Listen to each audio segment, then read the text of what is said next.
Hello প্রিয় ছাত্রছাত্রীরা, আশা করব যে তোমরা সবাই খুব ভালো আছো। তো আমরা আমাদের এই ভিডিওতে আলোচনা চলছে না methods of enquiry in psychology, অর্থাৎ মনোবিদ্যার যে বিভিন্ন অনুসন্ধানমূলক পদ্ধতি রয়েছে সেগুলো আলোচনা। ঠিক আছে, আমরা বিভিন্ন ভিডিওতে আলোচনা করছি। তো সেই নিরিখে আজকে আমরা আলোচনা করব মনোবিদ্যার যে বিভিন্ন অনুসন্ধানমূলক পদ্ধতি রয়েছে সেগুলির মধ্যে গুরুত্বপূর্ণ একটি পদ্ধতি, সেটা হলো কি কোরিলেশন মেথড। তাহলে আজকের পার্ট হচ্ছে correlation method. Correlation, LATION, correlation method, correlation method. ঠিক আছে, এই কোরিলেশন মেথডের বেঙ্গলি মিনিংটা কি হবে না অনুবন্ধ পদ্ধতি। এই কোরিলেশন মেথডকে অনুবন্ধ পদ্ধতি বলতে পারি। কতগুলো নামে আমরা জানতে পারি এই কোরিলেশন মেথডকে। সেখানে প্রথম দেখো অনুবন্ধ পদ্ধতি। তো এর আরো নাম রয়েছে, যেমন অনুসঙ্গ পদ্ধতি,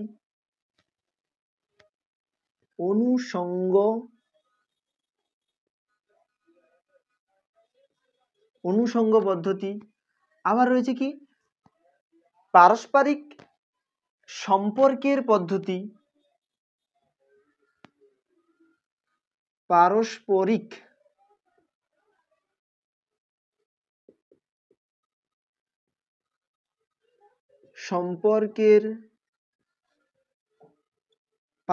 সম্পর্কের পদ্ধতি। তাহলে দেখো অনুবন্ধ পদ্ধতি, অনুসঙ্গ পদ্ধতি, পারস্পরিক সম্পর্কের পদ্ধতি। পারস্পরিক লিখতে পারি বা পারস্পরিক, ঠিক আছে, কোনো সমস্যা নেই। তাহলে পারস্পরিক পদ্ধতি বা এই কোরিলেশন মেথড যেটা, তাহলে এই কোরিলেশন মেথড কি? প্রথম বিষয় হচ্ছে কি কোরিলেশন মেথডটা কি। কোরিলেশন মেথডে দেখো এই কথাগুলো উচ্চারণের মাধ্যমে, মানে অনুবন্ধ, অনুসঙ্গ, পারস্পরিক সম্পর্ক, এর মাধ্যমে একটা বিষয় আমাদের মধ্যে উকি মারতে পারে একটা ধারণা, সেটা হচ্ছে কি না কোন একটা সম্পর্কের কথা বলা হচ্ছে। আর সম্পর্ক স্থাপিত হতে গেলে কিন্তু সবচেয়ে কম দুটো বস্তুর প্রয়োজন, তাই না? একা একা কিন্তু তুমি তোমার যদি সম্পর্ক স্থাপন করতে হয় তোমাকে, তাহলে কারুর না কারুর সাহায্যের প্রয়োজন বা কাউকে না কাউকে প্রয়োজন। তো সেক্ষেত্রে মিনিমাম দুটো বস্তুর প্রয়োজন। তাহলে ওই দুটো বস্তুকে বলা হবে কি চল। দুটো বস্তুকে বলা হবে চল। মনে করো আমার সঙ্গে, মানে আমি যদি একজন ছাত্র এবং আমার যদি শিক্ষক, তো আমি যদি শিক্ষকের সঙ্গে সম্পর্ক তৈরি করি, মানে ছাত্র শিক্ষক যে সম্পর্ক, তাহলে এই যে সম্পর্ক, এখানে শিক্ষক এবং ছাত্র দুটো কিন্তু চল। শিক্ষক একজন চল এবং ছাত্রটিও একজন চল। তাহলে দেখো দুটো চলের মধ্যে পারস্পরিক সম্পর্ক স্থাপিত হলে সেটাকে বলা হবে অনুসঙ্গ। আর যে পদ্ধতিতে স্থাপিত হয় বা যে পদ্ধতিতে দুটো বস্তুর মধ্যে অনুসঙ্গ বা সম্পর্ক স্থাপন করা যায়, সেটাই হচ্ছে অনুসঙ্গ পদ্ধতি বা অনুবন্ধ পদ্ধতি বা পারস্পরিক সম্পর্ক পদ্ধতি। ঠিক আছে, তাহলে এটাই হচ্ছে কি অনুসঙ্গ পদ্ধতি। এবারে দুটো বস্তু, তাহলে বললাম যে শিক্ষক শিক্ষার্থীর মধ্যে যদি সম্পর্ক থাকে, সেটাতে সম্পর্ক, সেই সম্পর্কটা খারাপ হোক ভালো হোক, মোটামুটি যদি সম্পর্ক থাকে কোনো না কোনো ভাবে, সেটাই কিন্তু অনুবন্ধ বা অনুসঙ্গকে বোঝায়। তো সেই নিরিখে আমাদের প্রথমে জানতে হবে যে কোরিলেশন পদ্ধতি কাকে বলে। প্রথমে জানবো কি কাকে বলে। ফার্স্ট যে প্রশ্ন, কাকে বলে, তাহলে কোরিলেশন মেথড কি। সেখানে আমরা প্রথম যে বাক্যটা লিখবো সেটা কি না মনোবিজ্ঞানের অনুসন্ধান পদ্ধতিগুলির মধ্যে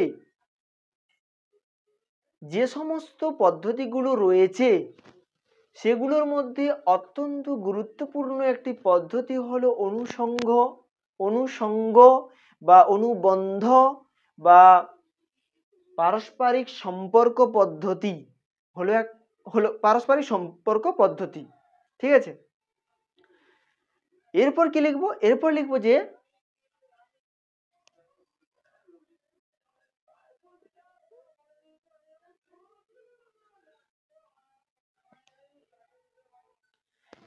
এই পদ্ধতি প্রয়োগ করে বা এই পদ্ধতির মাধ্যমে দুটো বস্তু বা দুটো চলের মধ্যে পারস্পরিক সম্পর্ক রয়েছে কিনা, অথবা যদি পারস্পরিক সম্পর্ক থাকে তো সেই সম্পর্ক কি অবস্থায় বা কি মাত্রায় রয়েছে তা জানা যায়। ব্যাস এইটুকু আমরা লিখবো কাকে বলিতে। ঠিক আছে, আর উদাহরণ সেখানে আমরা একটা দিতে পারি। যেমন দেখো, ধরো আমরা যদি বুদ্ধি এবং পারদর্শিতা, আমরা শ্রেণীকক্ষে একটা জিনিস দেখি যে যাদের বুদ্ধি বেশি হয় তারা কিন্তু খুব সহজে উত্তরগুলো করতে পারে। মানে বুদ্ধি বেশি, তাহলে পারদর্শিতাটাও কি হয়, তাদের বেশি হয়। তাহলে এখানে বুদ্ধি একটা চল এবং তারা যে কাজগুলো করছে, মানে তারা তাদের যে পারদর্শিতা দেখাচ্ছে, মনে করো পরীক্ষার প্রশ্নপত্র পড়ে যে তারা উত্তর লেখে, তো সেক্ষেত্রে যার বুদ্ধি বেশি সে উত্তরপত্রে বেশি বেশি লিখবে, বেশি লিখতে পারবে। তো সেইভাবে আমরা যদি ভাবি যে এখানে তার বুদ্ধি একটা চল এবং সে যে লিখছে, তার যে লেখা সেটা মানে তার পারদর্শিতা সেটা একটা চল। তাহলে দেখো বুদ্ধি বেশি হলে পারদর্শিতা বেশি হয়, তাহলে বুদ্ধির সঙ্গে পারদর্শিতার কি একটা সম্পর্ক রয়েছে, তাহলে বুদ্ধি এবং পারদর্শিতার মধ্যে একটা অনুষঙ্গ রয়েছে। তো এই অনুষঙ্গটা জানা যাচ্ছে যার মাধ্যমে, যে পদ্ধতিতে, সেটাই হচ্ছে অনুষঙ্গ পদ্ধতি। ঠিক আছে, তো এই উদাহরণটা আমরা লিখতে পারি যে বুদ্ধি এবং পারদর্শিতার মধ্যে অনুষঙ্গ রয়েছে, যার বুদ্ধি বেশি তার পারদর্শিতা বেশি হয়ে থাকে। তাহলে এটা হচ্ছে অনুবন্ধ বা অনুষঙ্গ বা পারস্পরিক সম্পর্ক পদ্ধতি কাকে বলে আমরা জানলাম। আচ্ছা, এই পদ্ধতির আরো একটা নাম রয়েছে, সেটা কি না অনুসম্বন্ধ। অনুসম্বন্ধ না, সহসম্বন্ধ।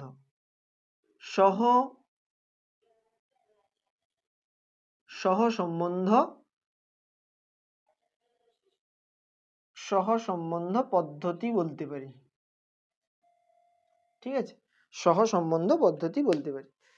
আচ্ছা, এটা নয়, মানে অনুসম্বন্ধ নয়। তো যাই হোক, প্রথমে আমরা জানলাম কাকে বলে, এরপর আমরা জানবো কি এর গুরুত্বপূর্ণ বৈশিষ্ট্যগুলো। তাহলে নেক্সট পার্ট যেটা হচ্ছে কি বৈশিষ্ট্য।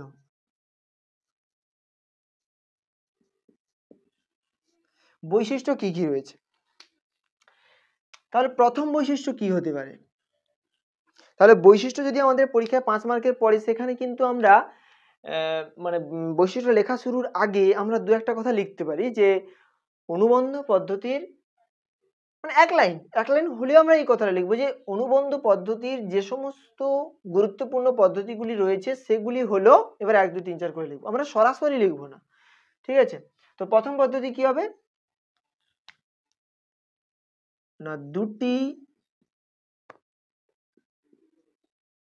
চলের মধ্যে সম্পর্ক নির্ণয়ের পদ্ধতি। তাহলে দুটি চলের মধ্যে সম্পর্ক নির্ণয়ের পদ্ধতি, এটা হচ্ছে ফার্স্ট বৈশিষ্ট্য। তো এখানে আমরা এই মানে পয়েন্টটাকে আরো একটু ছোট করে লিখতে পারি, সেটা কি না সম্পর্ক নির্ণয়ের পদ্ধতি।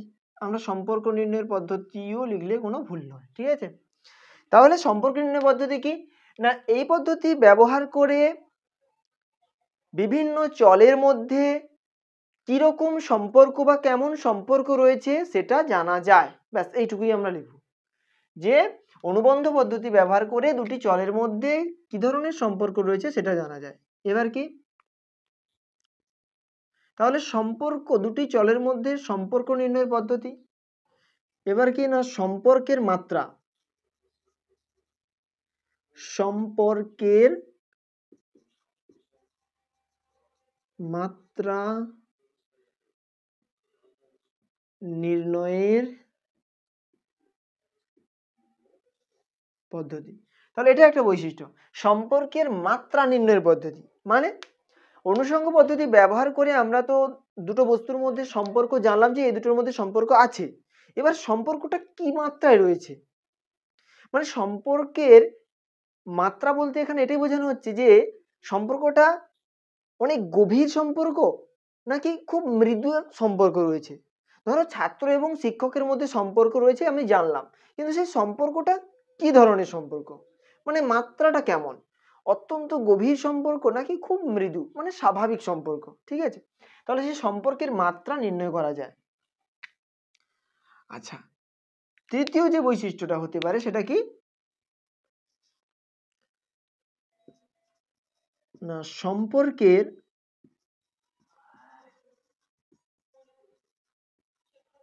ধরন নির্ণয়ের পদ্ধতি। সম্পর্কের ধরন নির্ণয়ের পদ্ধতি, ধরন মানে কি, মানে সম্পর্কটা যে তৈরি হয়েছে আমাদের মধ্যে সেই সম্পর্কটা ধনাত্মক নাকি ঋণাত্মক, সম্পর্কটা যে তৈরি হয়েছে সেটা ভালো না খারাপ সেটাই অ্যাকচুয়ালি। ঠিক আছে, ভালো হলে বলবো ধনাত্মক, আর যদি খারাপ হয় তাহলে ঋণাত্মক। তাহলে অনুষঙ্গ পদ্ধতি ব্যবহার করে আমরা জানতে পারি দুটো চলের মধ্যে যে সম্পর্ক সেই সম্পর্কটা কেমন ধরনের, অর্থাৎ সম্পর্কটি ধনাত্মক নাকি ঋণাত্মক, অর্থাৎ সম্পর্কটি ভালো না খারাপ সেটা আমরা জানতে পারি এই অনুষঙ্গ পদ্ধতি ব্যবহার করে। আচ্ছা, চতুর্থত কি জানতে পারি আমরা, চতুর্থত আমরা জানতে পারি যে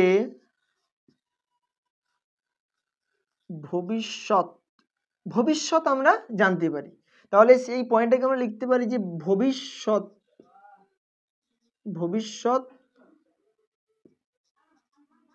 এর না ভবিষ্যৎ অনুমানের পদ্ধতি, ভবিষ্যৎ অনুমানের পদ্ধতি মানে ভবিষ্যৎ অনুমান করা যায়। দেখো আমি প্রথম শিক্ষক শিক্ষার্থীর যে সম্পর্কের কথা বললাম সেখানেই বলি, দেখো শিক্ষক শিক্ষার্থীর যদি সম্পর্কটা আমরা যদি দেখি যে খুব ভালো সম্পর্ক ছাত্রটির সঙ্গে স্যারের, তাহলে সেক্ষেত্রে আমরা মানে নিজেরাই ধারণা করতে পারি যে তাদের এই সম্পর্কটা কিন্তু দীর্ঘদিন থাকবে। কিন্তু তাদের যদি সম্পর্কটা খারাপ হয়, মানে শিক্ষক হচ্ছে সেই ছেলেটাকে ভালো মনে দেখলেও ছাত্রটি হয়তো শিক্ষকের উপরে কোনোভাবে রেগে থাকে, বা শিক্ষক হয়তো ছাত্রটিকে সেরকম পছন্দ করে না কোনো না কোনো কারণে, তাহলে তাদের যে ওই সম্পর্কটাকে যদি আমরা দেখি তাহলে আমরা বুঝতে পারবো যে ওই সম্পর্ক বেশি দিন থাকবে না। তাহলে দেখো ভবিষ্যৎ সম্পর্কে কিন্তু আমরা পূর্বানুমান করতে পারছি। যদি আমরা শিক্ষাক্ষেত্রে আরেকটু অন্য বিষয়ে দেখি, যেমন ধরো একজন শিক্ষার্থী পড়াশোনা করে কিন্তু সে পড়াশোনায় খুব একটা ভালো নয়, কিন্তু সে ছবি আঁকায় খুব ভালো। তাহলে দেখো, তাহলে শিক্ষার্থী একটা চল, আর তার যে ছবি আঁকার যে পারদর্শিতা সেটা কিন্তু একটা চল। তাহলে সে ছবি আঁকায় ভালো পারদর্শিতা দেখাতে পারে। তাহলে ছবি আঁকার সঙ্গে শিক্ষার্থীর মধ্যে ধনাত্মক সম্পর্ক, কিন্তু শিক্ষার্থীর সঙ্গে পড়াশোনার ঋণাত্মক সম্পর্ক, মানে সম্পর্কটা ততটা ভালো নয়। ঠিক আছে, তাহলে তাকে যদি আমি তাহলে আমি তার সম্পর্কে কি ভবিষ্যৎবাণী করতে পারি বা ভবিষ্যৎ অনুমান করতে পারি, যে শিক্ষার্থীটিকে যদি অঙ্কনের উপরে প্রশিক্ষণ দেওয়া যায় তাহলে সে একদিন নিজের পায়ে দাঁড়াতে পারবে, বা এরকম কিছু ভবিষ্যৎ অনুমান আমরা করতে পারি। তাহলে দেখো ভবিষ্যৎ অনুমানে কিন্তু সাহায্য করছে আমাদের এই অনুবন্ধন বা অনুসঙ্গ বা পারস্পরিক সম্পর্কের পদ্ধতি বা সহ সম্বন্ধ পদ্ধতি। আচ্ছা,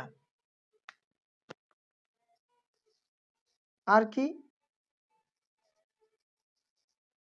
বিশ্লেষণের পদ্ধতি। বিশ্লেষণের পদ্ধতি কি, অনুষঙ্গ পদ্ধতি মানে কি সম্পর্ক নির্ধারণের পদ্ধতি, তাই তো, মানে দুটো চলের মধ্যে বা দুটো বিষয়ের মধ্যে কি ধরনের সম্পর্ক রয়েছে সেটা আমি জানতে পারি। তাহলে সম্পর্ক জানতে গিয়ে আমরা যে তথ্যগুলো পেলাম, আমরা তো তথ্য পেতে হবে, তবে গিয়ে তো আমরা বুঝবো যে তার সঙ্গে কি সম্পর্ক রয়েছে। তাহলে আমরা যে তথ্যগুলো পেলাম সেগুলোকে সঠিকভাবে বিচার বিশ্লেষণ করা যায় কিন্তু এই অনুষঙ্গ পদ্ধতির মাধ্যমে। মানে শিক্ষা, এখানে আরেকটা কথা লিখলে ভালো হতো যে বিভিন্ন উপাদানের বিশ্লেষণ পদ্ধতি, শিক্ষাগত বিভিন্ন উপাদান রয়েছে, সেই উপাদানগুলোকে বিশ্লেষণ করার জন্য অনুবন্ধ একটা গুরুত্বপূর্ণ পদ্ধতি হিসেবে আমরা ব্যবহার করতে পারি। তো এটা হচ্ছে কি এই অনুবন্ধ পদ্ধতির বৈশিষ্ট্য। ঠিক আছে, আচ্ছা, তাহলে আশা করবো যে এইখান পর্যন্ত তোমরা বুঝতে পেরেছো। তো এরপরে আমরা যেটা জানবো সেটা হচ্ছে কি না এই পদ্ধতির সুবিধা। দেখো সুবিধাগুলোকে এইখান থেকেই কিন্তু লেখা যাবে। বৈশিষ্ট্য সুবিধা এরকম একসঙ্গে পড়ার সম্ভাবনা খুবই কম, তবুও যদি দেয় 5 মার্কে যেহেতু থাকবে সেজন্য বৈশিষ্ট্য সুবিধা একসঙ্গে থাকবে না। তো সেই নিরিখে আমরা যদি সুবিধা দেখতে চাই, এখন আমরা জানবো তাহলে কি সুবিধা।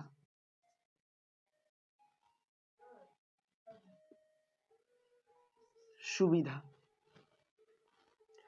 সুবিধা যদি একসঙ্গে পড়ে তাহলে কিভাবে লিখবো, ঠিক আছে, একই বিষয়গুলোকে ওখানে দেব, ঠিক আছে, কিন্তু একটু আলাদাভাবে লিখবো, ঠিক আছে। এখানে দেখো প্রথমে লিখেছি কি সম্পর্কের মাত্রা নির্ণয়ের পদ্ধতি, এটা হচ্ছে কি বৈশিষ্ট্য আকারে লিখেছি, কিন্তু সুবিধাতে কি লিখবো না দুটো চলের মধ্যে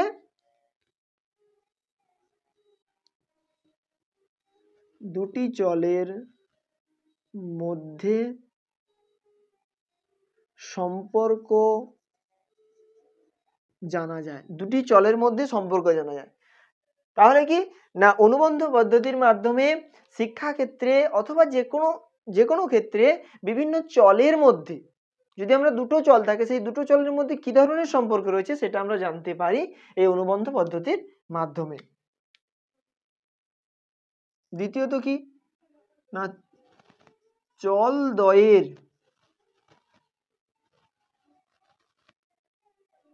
সম্পর্কের ব্যাপ্তি সম্পর্কে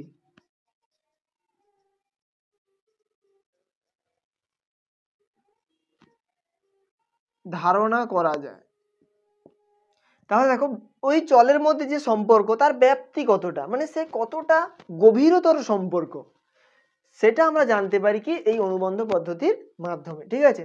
তাহলে চলদ্বয়ের মধ্যে সম্পর্কের ব্যাপ্তি সম্পর্কে ধারণা করা যায়।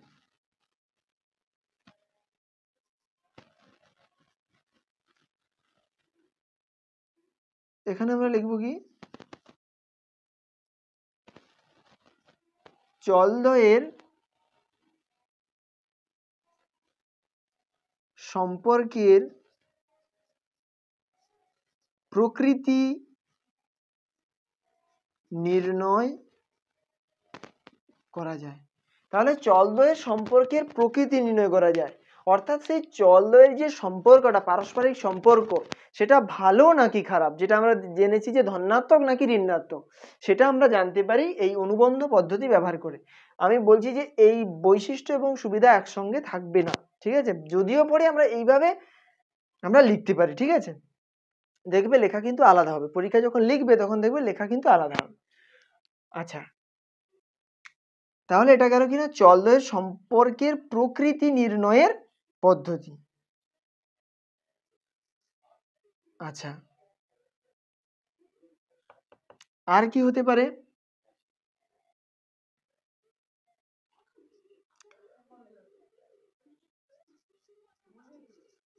ভবিষ্যৎ সম্পর্কে ধারণা লাভ করা যায়। তাহলে দেখো ভবিষ্যৎ সম্পর্কে ধারণা লাভ করা যায়, অ্যাকচুয়ালি ধারণা লিখতে পারো বা অনুমান করা যায়, ভবিষ্যৎ সম্পর্কে অনুমান করা যায়, মানে অনুবন্ধ পদ্ধতির মাধ্যমে আমরা দুটো চলের মধ্যে যে সম্পর্ক দেখতে পাবো সেই সম্পর্কের ভবিষ্যৎ সম্পর্কে আমরা ধারণা লাভ করতে পারি এই অনুবন্ধ বা পারস্পরিক সম্পর্কের যে পদ্ধতি তার মাধ্যমে, ঠিক আছে, সেই পদ্ধতি প্রয়োগের মাধ্যমে, ঠিক আছে। আচ্ছা, আর কি?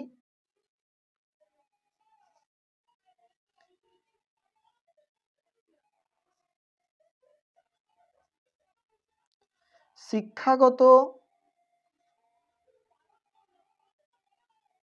উপাদানের বিশ্লেষণ সম্ভব।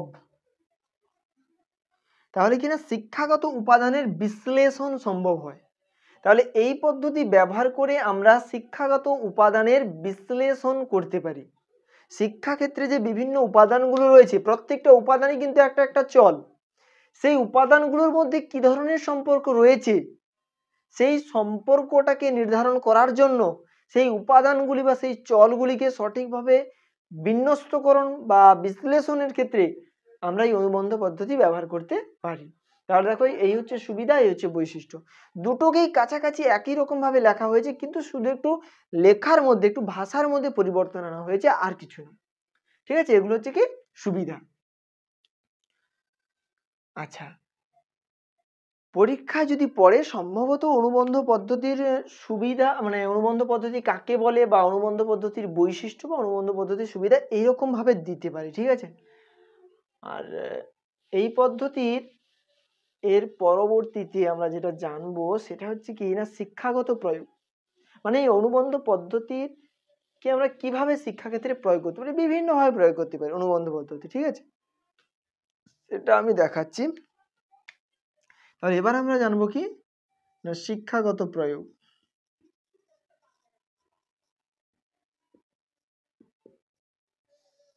মানে শিক্ষাক্ষেত্রে আমরা কিভাবে এই অনুষঙ্গ পদ্ধতিকে ব্যবহার করতে পারবো। সেক্ষেত্রে প্রথম কি দেখো,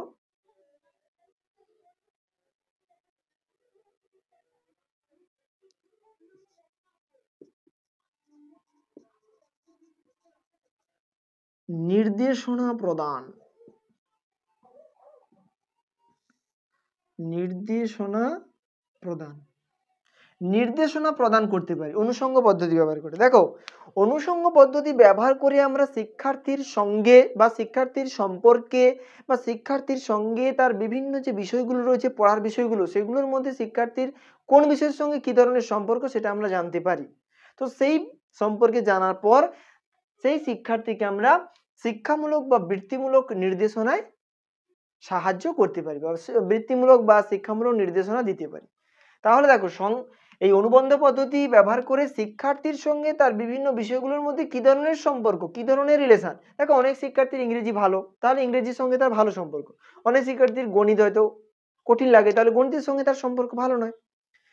তাহলে দেখো, তাহলে বিভিন্ন বিষয়ের সঙ্গে তার কি ধরনের সম্পর্ক রয়েছে সেটা আমরা জানার পরে সেই সম্পর্কে তাকে নির্দেশনা দিতে পারি, ঠিক আছে। তো সেটাই বলা হচ্ছে আর কি। তাহলে নির্দেশনা প্রদানে কিন্তু আমাদের এই অনুষঙ্গ পদ্ধতি সাহায্য করছে। আচ্ছা, উপকরণ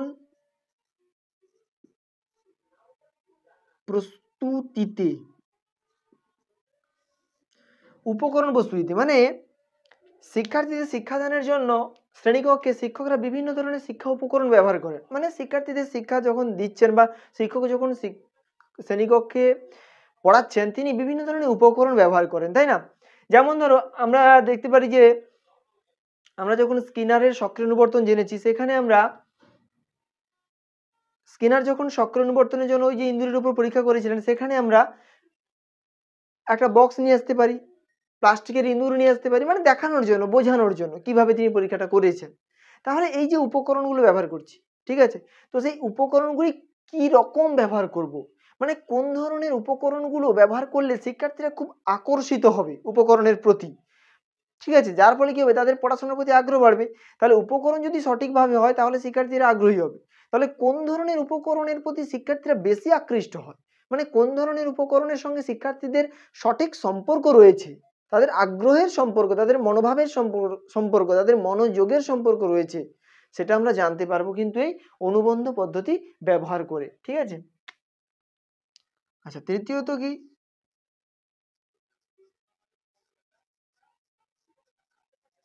সহপাঠক্রমিক কার্যাবলী নির্ধারণে।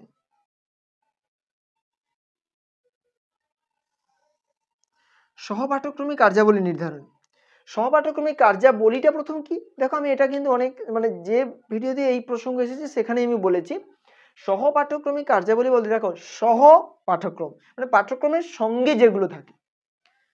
আমরা বিদ্যালয়ে পড়াশোনার সঙ্গে সঙ্গে আর কি করি, বিদ্যালয়ে বিভিন্ন ধরনের কালচারাল অনুষ্ঠানের আয়োজন করা হয়, সেটাও কিন্তু সহপাঠক্রমিক কার্যাবলী। আবার অঙ্কন, বিভিন্ন যে প্রতিযোগিতা, আবার হচ্ছে নাচ গান মানে নৃত্য, তারপরে সঙ্গীতের আয়োজন করা হয়, আবার বিতর্ক সভার আয়োজন করা হয়, ঠিক আছে, খেলাধুলার আয়োজন করা হয়, বিভিন্ন খেলাধুলার আয়োজন করা হয়। তাহলে এগুলো কি, এগুলো হচ্ছে পাঠ্যক্রমের সঙ্গে সঙ্গে আরো কিছু অন্যান্য বিষয়। তাহলে পাঠ্যক্রমের সঙ্গে সঙ্গে আর যে সমস্ত বিষয়গুলো আয়োজন করা হয় শিক্ষার্থীদের সর্বাঙ্গীন বিকাশ ঘটানোর উদ্দেশ্যে, সেগুলোই হচ্ছে সহপাঠক্রমিক কার্যাবলী। তো সেই সহপাঠক্রমিক কার্যাবলীগুলো নির্ধারণের ক্ষেত্রে আমাকে অনুবন্ধন পদ্ধতি ব্যবহার করতে হবে। কিরকম ব্যবহার করব না, এই অনুবন্ধ পদ্ধতি ব্যবহারের মাধ্যমে আমরা জানবো যে কোন শিক্ষার্থীর কোন ধরনের সহপাঠক্রমিক কার্যাবলীর মধ্যে সঠিক সম্পর্ক রয়েছে। মানে কোনো শিক্ষার্থী গান ভালোবাসে, তাহলে তাকে গানের দিকে ঠেলবো। আবার কোনো শিক্ষার্থী খেলাধুলা ভালোবাসে, তাহলে তাকে খেলাধুলার দিকে নিয়ে আসবো। কোনো শিক্ষার্থী যদি অঙ্কন ভালোবাসে তাকে অঙ্কনের দিকে নিয়ে আসবো। তাহলে এই ধরনের সম্পর্কগুলো জানার পর তাদের জন্য উপযুক্ত সহপাঠক্রমিক কার্যাবলী নির্ধারণ যাতে আমরা করতে পারি, তার জন্য আমাদের অনুষঙ্গ বা অনুবন্ধন পদ্ধতি ব্যবহার করতে হবে। তাহলে সহপাঠক্রমিক কার্যাবলী নির্ধারণের ক্ষেত্রে আমরা অনুবন্ধন পদ্ধতি ব্যবহার করছি। আর কিভাবে?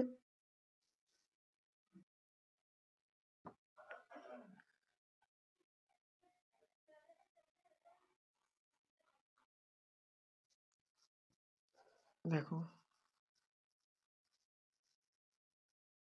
শিক্ষার্থীর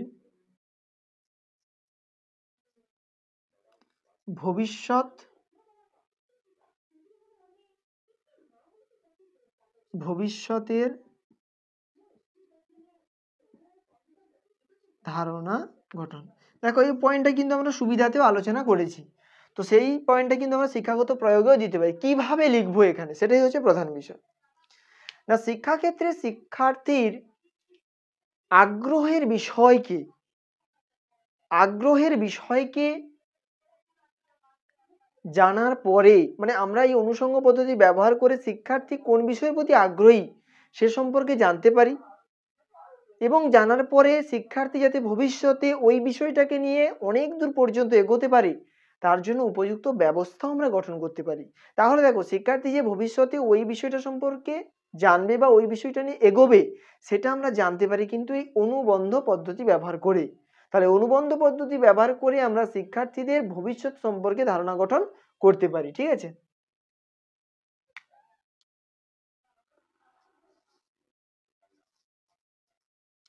আর কি না, আগ্রহের বিষয়ে ধারণা। দেখো, আরো অনেক পয়েন্ট আছে, তো মোটামুটি ভাবে আমরা 5টা পয়েন্ট আলোচনা করব। ঠিক আছে? তাহলে আগ্রহের বিষয়ে ধারণা বা শিক্ষার্থীদের শিক্ষার প্রতি আগ্রহ সৃষ্টি করতে। ঠিক আছে, এই পয়েন্টটাকে আমরা এটাও লিখতে পারি যে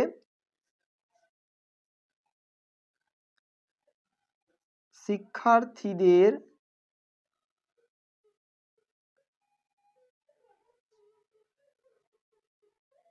আগ্রহী করতে। দেখো, অনুবন্ধ পদ্ধতি ব্যবহার করলে আমরা জানতে পারবো যে শিক্ষার্থী কোন বিষয়কে ভালোবাসে, শিক্ষার্থী কোন বিষয়ের প্রতি বেশি মনোযোগী হয়। ঠিক আছে? তো সেই বিষয়গুলোকে যদি আমরা শ্রেণীকক্ষে উপস্থাপন করতে পারি তাহলে শিক্ষার্থী কি হবে, শিক্ষার প্রতি আগ্রহী হবে। সুতরাং আমরা আমরা একটা উদাহরণের সাহায্যে মানে বোঝার চেষ্টা করি। ধরো, মনে করো ক্লাস 11-এর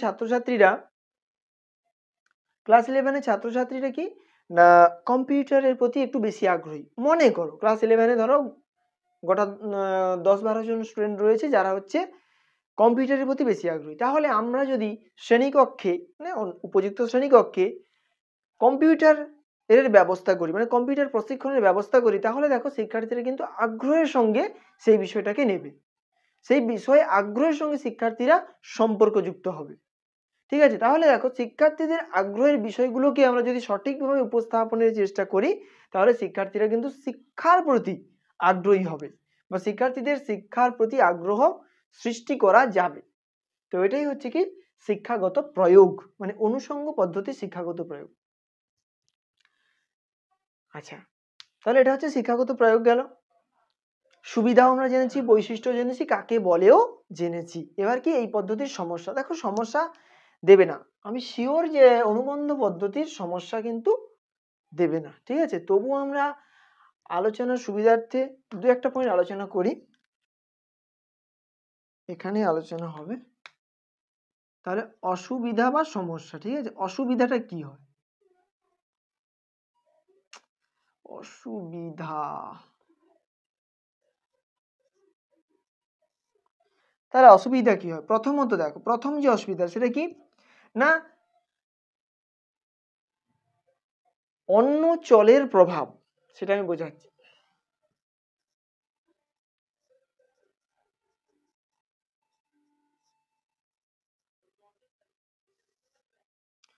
অন্য চলের প্রভাব কিরকম? অন্য চলের প্রভাব দেখো, ধরো মনে করো উষ্ণতা বাড়লে আমাদের পৃথিবীর উষ্ণতা যদি বাড়ে তাহলে কি হবে, মেরু অঞ্চলে যে বরফগুলো জমা রয়েছে মানে জমাট বেঁধে রয়েছে সেগুলো কি ধীরে ধীরে গলতে শুরু করবে, অলরেডি গলতে শুরু করেছে, কিন্তু আরো যদি উষ্ণতা বাড়ে তাহলে দেখো হিমালয়ের যে বরফগুলোর মানে আমাদের যে দুটো মেরু প্রদেশে যে বরফগুলো রয়েছে তো সেগুলো গলতে শুরু করবে। তাহলে উষ্ণতা বাড়ার সঙ্গে বরফ গলার যে একটা সম্পর্ক রয়েছে, কিন্তু এখানে একটা বিষয় যে এই উষ্ণতাটা বাড়ার জন্যই যে শুধুমাত্র বরফ গলছে তা নয়, হয়তো অন্য কোনো যে ভৌগোলিক প্রভাব কিন্তু ওই বরফ গলার পেছনে থাকতে পারে। যেমন দেখো উষ্ণতাটা যে বাড়ছে সেটা যে কেবলমাত্র যে কলকারখানার ধোঁয়ার বা যানবাহনের ধোঁয়া বা যাই হোক না কেন বা আমাদের দেহ থেকে নির্গত হওয়া কার্বন ডাই অক্সাইড এগুলোর জন্য যে কেবলমাত্র উষ্ণতাটা বাড়ছে তাই কিন্তু নয়, আমরা গ্রিন হাউস ইফেক্ট পড়েছি, গ্রিন হাউস গ্যাসগুলোর মাধ্যমে কিন্তু পৃথিবীর উষ্ণতা বেড়ে চলেছে। তাহলে দেখো উষ্ণতাটা বাড়ার পেছনে শুধুমাত্র একটা বিষয় যুক্ত নেই, তার সঙ্গে অন্যান্য বিষয়গুলো যুক্ত রয়েছে, তাই না? যখন দেখবো যে একটা জলের সঙ্গে আর একটা জলের যে সম্পর্ক, সেই সম্পর্ক নির্ধারণের ক্ষেত্রে অন্য জলগুলো যখন প্রভাব বিস্তার করছে, উষ্ণতাটা বাড়ার ফলে বরফটা গলছে, কিন্তু উষ্ণতাটা বাড়ছে আমরা যদি দেখি সেটা কিন্তু একটা কারণে নয়, বা বরফটা যে গলছে শুধুমাত্র উষ্ণতা বাড়ার কারণে নয়, উষ্ণতার বৃদ্ধি, বরফ গলার কারণে আমরা উষ্ণতার বৃদ্ধি লিখতে পারি। আবার তার জন্য আরো একটা পয়েন্ট লিখতে পারি যে গ্রিন হাউস ইফেক্ট, ঠিক আছে, এটাও কিন্তু একটা গুরুত্বপূর্ণ কারণ। এই গ্রিন হাউস ইফেক্টের কারণেও কিন্তু বরফগুলো গলে। কারণ কি, গ্রিন হাউস গ্যাসগুলো যদি বেশি বৃদ্ধি পায় তাহলে কি হবে, পৃথিবীর উষ্ণতা বাড়বে, সেখান থেকে বরফ গলবে। তাহলে দেখো উষ্ণতার সঙ্গে যেমন বরফ গলার সম্পর্ক রয়েছে তেমন গ্রিন হাউস এফেক্টের সঙ্গেও কিন্তু বরফ গলার সম্পর্ক রয়েছে। তাহলে অন্য একটা জল যখন কোনো একটা সম্পর্কে প্রভাব বিস্তার করবে তখন সেটা কি বলা হবে যে অন্য জলের প্রভাব। তাহলে এই দুটি জলের মধ্যে সম্পর্ক নির্ণয়ের ক্ষেত্রে মাঝে মাঝে দেখা যায় যে তৃতীয় কোনো জলের প্রভাব থাকে, সেক্ষেত্রে সম্পর্ক নির্ণয়ের সমস্যা সৃষ্টি হয়। ঠিক আছে, আচ্ছা, দ্বিতীয় যে অসুবিধাটা রয়েছে সেটা হচ্ছে কি, কার্যকারণ সম্পর্ক জানা যায় না।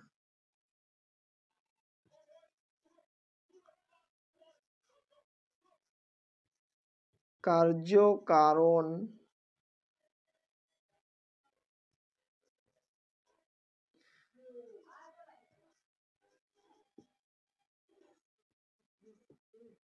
অনুবন্ধ পদ্ধতির মাধ্যমে কিন্তু কার্যকারণ সম্পর্ক জানা যায় না, কার্য কোনটা ফল কোনটা এটা জানা হয় না। এখানে কি জানা হয় না, এখানে দুটো চলের মধ্যে সম্পর্ককে জানা হয়, এটা একটা অসুবিধা হতে পারে যে অনুবন্ধ পদ্ধতি ব্যবহার করে আমরা কার্যকারণ সম্পর্কে জানতে পারি না, কিন্তু দুটো চলের মধ্যে যে সম্পর্ক সেটা আমরা জানতে পারি। ঠিক আছে, আচ্ছা 3 নম্বর পয়েন্টটা দিতে পারি যে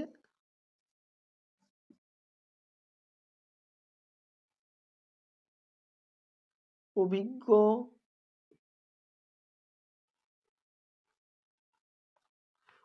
ব্যক্তি। তাহলে অভিজ্ঞ ব্যক্তি দরকার এই অনুবন্ধ পদ্ধতিকে প্রয়োগ করার জন্য, মানে জলদ্বয়ের মধ্যে সম্পর্ক নির্ণয়ের জন্য অভিজ্ঞ ব্যক্তির প্রয়োজন, যিনি পদ্ধতিটা সম্পর্কে জানবেন। তার যদি এই পদ্ধতি সম্পর্কে ধারণার অভাব থাকে তাহলে কিন্তু সেক্ষেত্রে সঠিকভাবে তিনি মানে সম্পর্ককে নির্ণয় করতে পারবেন না। ঠিক আছে, তাহলে এটাই হচ্ছে অসুবিধা। দেখো এখানে কিন্তু আমাদের আলোচনা শেষ।